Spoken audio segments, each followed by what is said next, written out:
ஓம் ஸ்ரீ குருப்பியோ நமக. ஸ்ரீ மகா பெரியவா சரணம். சக்தி டிவைன் குரூப் சத்சங்கம் சார்பில் இன்றைய இறை செய்தி. மூட்டைகளை உதிராமல் மூலவனை துவக்க முடியாது. ஒருவர் கோயில் வாசலில் உள்ள பெட்டிக்கடையில் பக்தி பழமாக உட்கார்ந்திருந்தார்.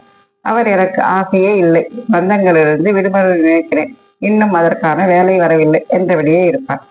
ஒரு நாள் கோயிலுக்கு வந்த சன்னியாசியிடமும் இதையே சொல்லி புலம்பினார் அந்த ஆசாமி. இதை கேட்டதும், நீ சரின்னு சொன்னா இப்பவே உன்னை அழைச்சிக்கிட்டு போயிடுறேன், என்ன சொல்ற என்று கேட்டா சன்னியாசி. நானும் இதைத்தான் நினைச்சேன். ஆனா வீட்டுல விவரம் தெரியாத வயசுல பிள்ளைங்க இருக்கிறப்போ எப்படி விட்டுட்டு போறதுன்னு ஒரு யோசனை. அவர்களுக்கு கல்யாணம் காட்சின்னு ஆயிட்டா அப்புறம் நிம்மதியா கிளம்பிடலாம் என்றார் ஆசாமி. சிரித்தபடியே கிளம்பி சென்றார் சன்னியாசி. ஆண்டுகள் ஓடின. ஒரு நாள் கோயிலுக்கு வந்தார் சன்னியாசி. அதே சன்னியாசி, அதே பெட்டிக்கடை, அதே ஆசாமி. எனக்கு ஆசையே இல்லை, பந்தங்களிலிருந்து விடுபட நினைக்கிறேன், இன்னும் அதற்கான வேலை வரவில்லை, அதே புலம்பல். சன்னியாசி மெல்ல புன்னகைத்தபடி, சரி, இப்போதாவது புறப்படேன் என்றார். பிள்ளைகளுக்கு கல்யாணம் பண்ணி வச்சுட்டேன், பேர பிள்ளைகளையும் கண்ணால பார்த்துட்டா என் கவலை எல்லாம் தீர்ந்திரும் என்று விவரித்தார் நம்ம ஆள். சில ஆண்டுகளுக்கு பிறகு சன்னியாசி வந்தார். எனக்கு ஆசையே இல்லை, பந்தங்களிலிருந்து விடுபட நினைக்கிறேன், இன்னும் அதற்கான வேலை வரவில்லை. பழக்கம் போல் கேட்டது குரல். இப்போதாவது வருகிறாயா?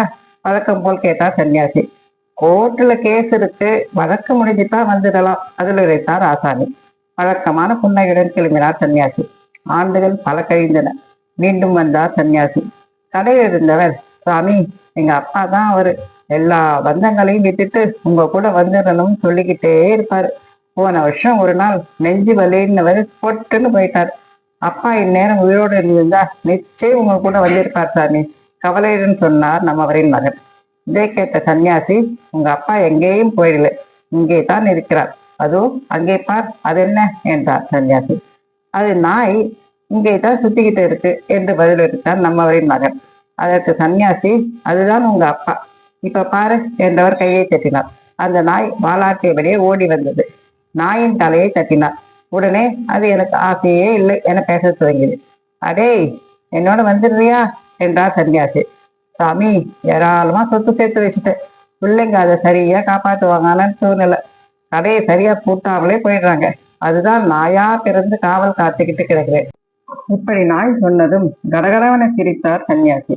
பிறகு அவர் சொன்னார், அறியாமையில் சுகம் கண்டவர்களுக்கு ஆன்ம விடுதலை எப்படி கிடைக்கும்? இன்றைக்கு ஆலயங்களை தேடி போகிற அன்பர்கள் முதலில் அறியாமை சுகத்திலிருந்து விடுபட வேண்டும், பிறகு ஆன்மீக சுகத்தை அடையாளம் காண வேண்டும் என்றார். நாளை மேலும் ஒரு புதிய இறை செய்தியுடன் சந்திக்கலாம். ஜெய ஜெயசங்கர, ஹரஹர சங்கர.